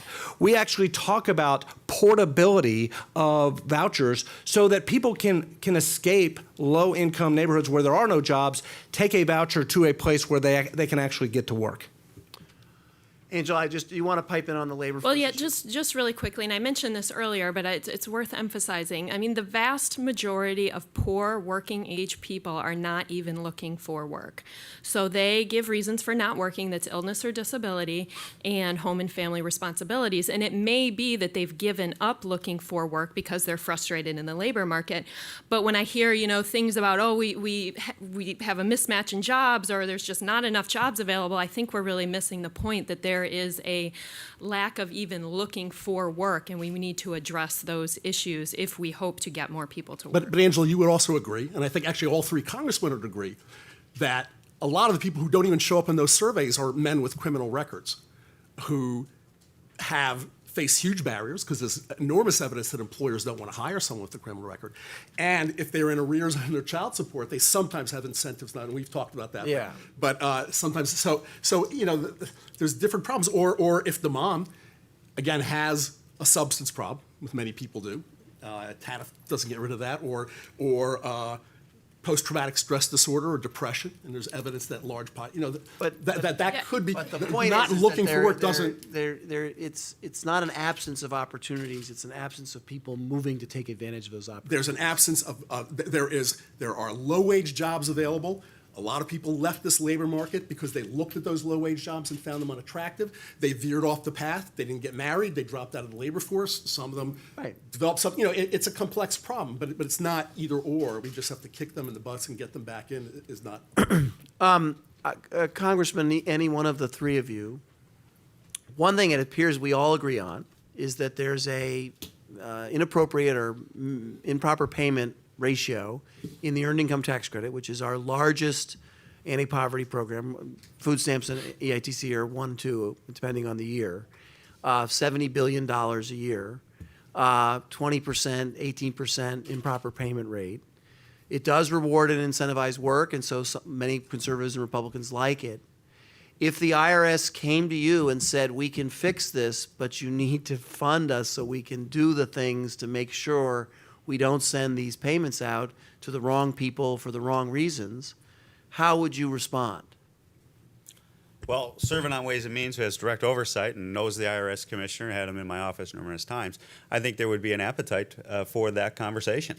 But it would not be just, okay, we're going to give you more money overall. It could be a conversation as simple as, okay, we need to prioritize this. Where can we potentially reallocate resources within the IRS that's not working, that needs to be deployed into a higher priority? And I think you could find that halfway ground that both of us could come to. And I think that's a conversation that is happening, will happen, and will continue to happen because we recognize that as these agencies get bigger and bigger, and IRS is an example of that, the resource issue is a serious question, but it's not just a end-all, be-all. More money is not going to solve this problem. I've seen that in the IRS in the 6 years I've been on Ways and Means, and I've seen it in other agencies across the spectrum. And Congressman Walker, I'd be curious in your comment on this, because we all recognize that the long-term fiscal health of the country is at risk. Sure. But we also recognize, I think, that a bulk of the $800 billion that we spend on low-income Americans, Harry's right, is Medicaid.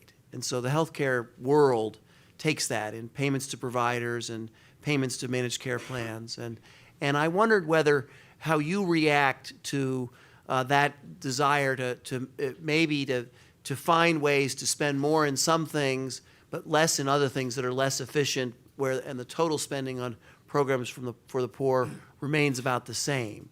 How do you react to that sort of disproportionate spending on health care, and are you in this in order to find fiscal relief for the federal government long term, or is there something else at stake that's more important? Well, it has to be a long-term goal. I don't know that the short term, it may get you celebrated in certain circles.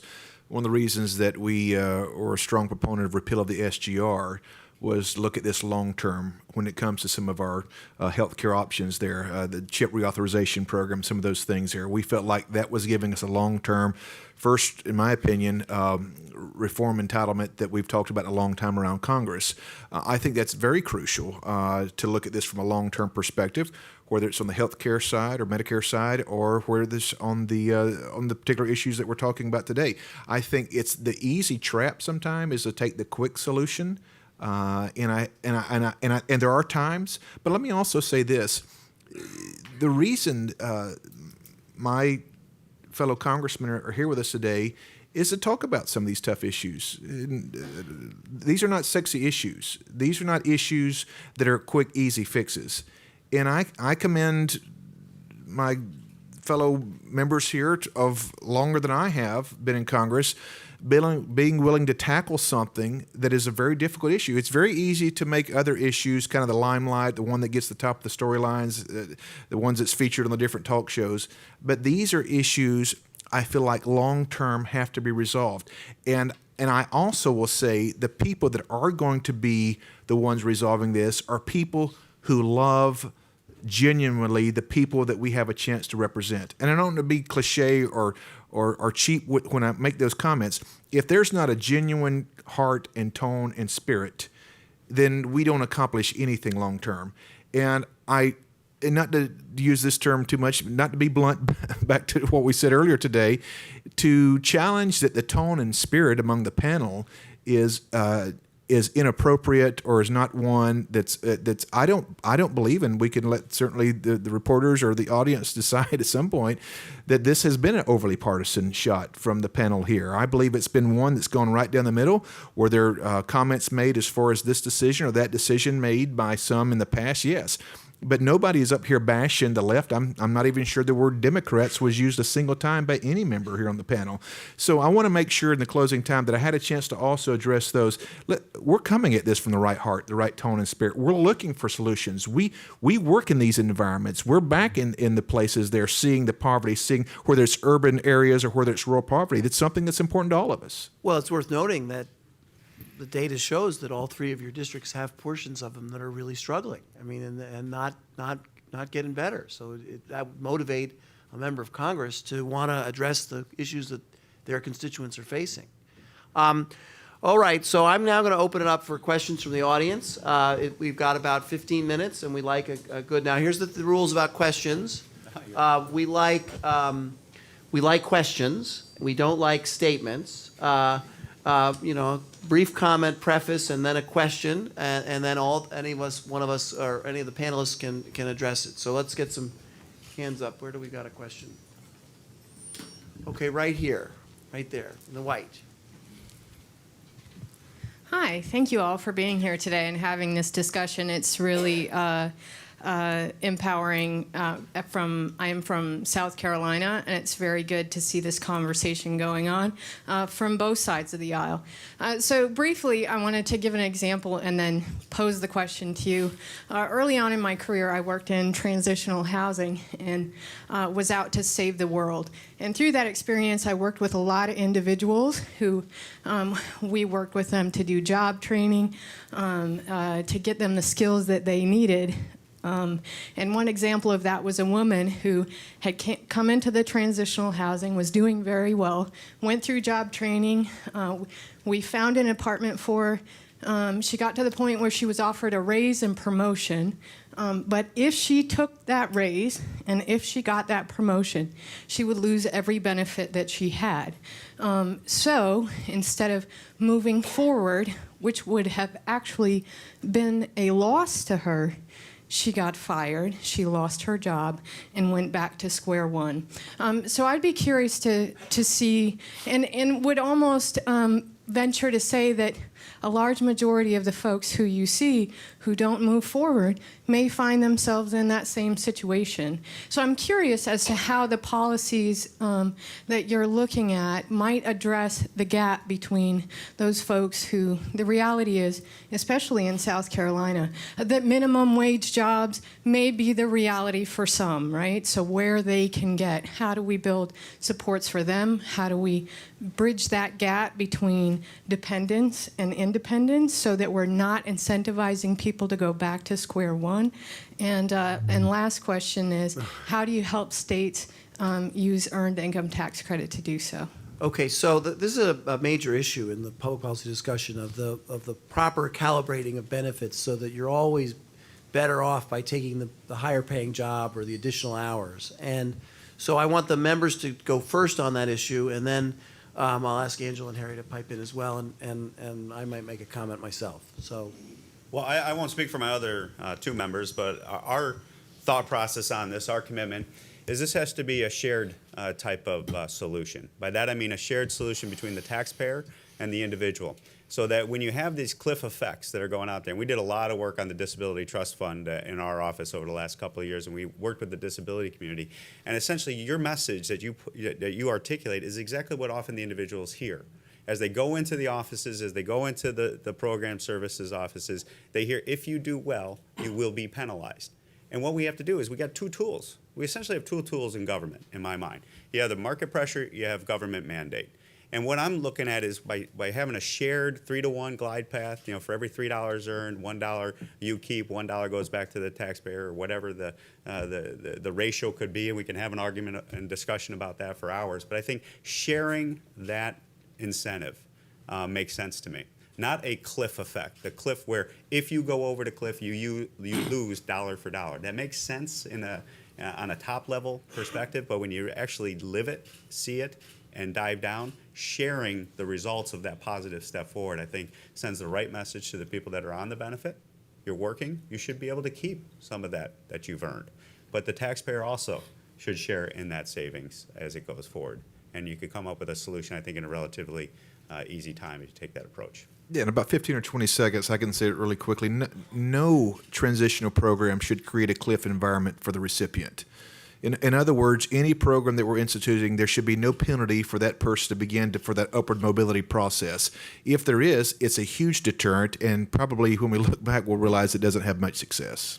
And can I add one more thing to Yes. it before Yeah. because the other thing that happens too is because the left and the right hand don't know what's going on in government, nobody knows where the cliffs are. And so the individuals become so scared because they were told by one office, and to the individual, they don't know the difference between housing, SNAP, and all. They just know they're in there for help, and they're trying to get assistance. And so if you have different cliffs at different levels in different programs, it's so complex to the individual that's living and breathing this, is my feedback that I've heard. So making sure that we put across the board where those cliffs are and making sure we have shared rewards. And I would just add that the cliff effect is observed not just by people like you in service providers and transitional housing providers, but also it is observed in the labor market. So back to my anecdotal example where the HR manager or the plant manager is interviewing someone, and they interview the job as a condition for continuing to receive their public assistance, but then they decline the job offer because it wouldn't put them in a better position than where they are.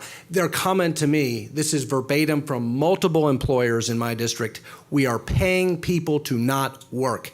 So as to Tom's point, smoothing out and ending those cliffs is critical to getting people back into the labor market. So if I could just Yes, go add ahead. to this. So two things. Number one, there are stories about cliffs. There are realities of cliffs. The evidence, look at the Congressional Budget Office report from November 2015. The average marginal tax rates that a lot of low income are not as high uniformly. Yeah, you can get to a place where all of them, there are some, but let's not exaggerate. And number two, Angela was exactly right about this. We know how to solve this problem. It takes more money. To not have a cliff, but to have a gradual, which I agree. A glide path. It's going to take more money to provide transitional benefits as people, and we know how to do that in the EITC. The second earner, you don't count all of their, but it costs more money. So the notion that you can do this by cutting the butt is what I think is the real foul. But if you're going to spend the money, I'm open. If I could, it's very important to note that our report is not about cutting budgets. Our report does nothing about cutting budgets. Our report is about lifting lives. And so what we're saying here is smooth it out. Yes, it might take a little bit on the front end of additional outlays, but the return on investment is going to be significant because you're going to get people into stable long-term employment. But also, where the cliff potentially is today doesn't mean you have to keep that threshold at that level. If you move it back, you start sharing with the individuals at a lower amount, you may not have to have as much additional money if you start from the starting point of where you are today. And that also sends a policy message that we're in it with you. So this comes a little bit from my experience as both an administrator and as someone here at AEI surrounded by wonderful economists like Harry. And it's where you balance the literally hundreds of times you hear people out there in the country tell you that this exists, that they've talked to people who made a choice with regard to their future based on the potential loss of benefits and the economic evidence. And I have to just say it's a close call. I'm not persuaded by studies alone that this isn't what's really happening because I hear about it everywhere I go, and I saw it at HRA in New York City. And it's not necessarily that they're worse off, it's that they're not better enough off after the wages. They might be better, but it's only marginal. And so I think the smoothing off is important. But I would only add that accompanied with a requirement that's there as well. Because if you just smooth off and then it's, well, we'll let the economics take care of it, and you don't have the hassle saying, no, we smoothed it off and we made it possible to make this work for you, and you still decline this opportunity at an entry level but a job, then I think you have something that will violate, that isn't right, and also violates the values of the American people. They want people to be helped, but they also want them to be expected to make an effort to help themselves. So let's see, what else do we have? I'd like to see, yes, sir, right here. And this was going to be the last question, guys, last question. And for C-SPAN, we got 5 minutes. No pressure. This is kind of going on Congressman Walker and also Pastor Cleveland. My dad was a pastor back in the 80s. We had 1,000 points of light and things like that. But even back then, the Unification Church was talking about beware of the government hands coming into your church. What kind of things can we do, especially in this climate with socially conservative issues being litigated in the courts? How can we incentivize the faith community to, and also empower them to do these things? That's a great question. Yeah. And happy to take that, and thank you. You and I are similar. My dad's a Baptist pastor preacher to this day, 5th decade. So there are, to me, and I believe there's evidence to support this. You look at faith-based group; they're the first in the line. They're the one holding the hands in the inner cities. They're the ones getting it done. So as much as we can to keep government out of the way, not to be too cliche there, we need to do so. Now, when we can partner with them, we don't want to penalize them. I think immediately when you said that back to the hurricane or the tornado that hit Moore, Oklahoma, and I remember doing the newscast. They did a joint newscast on CBS and NBC. Brian Williams and the guy said, well, he said, if you're waiting on the federal government, you might be waiting a while, but the Baptist men are already here. It kind of gives you an idea of how quickly nonprofits and faith-based groups can get together without all the red tape. We need to continue to do that. At the same time, and recently there was a big discussion as far as one of the amendments, we don't want to put, just because a faith-based organization are connected in some of the government, we don't want to put too many stipulations on them that restricts their ability to go in and continue the great work they've done in the past. Thank you.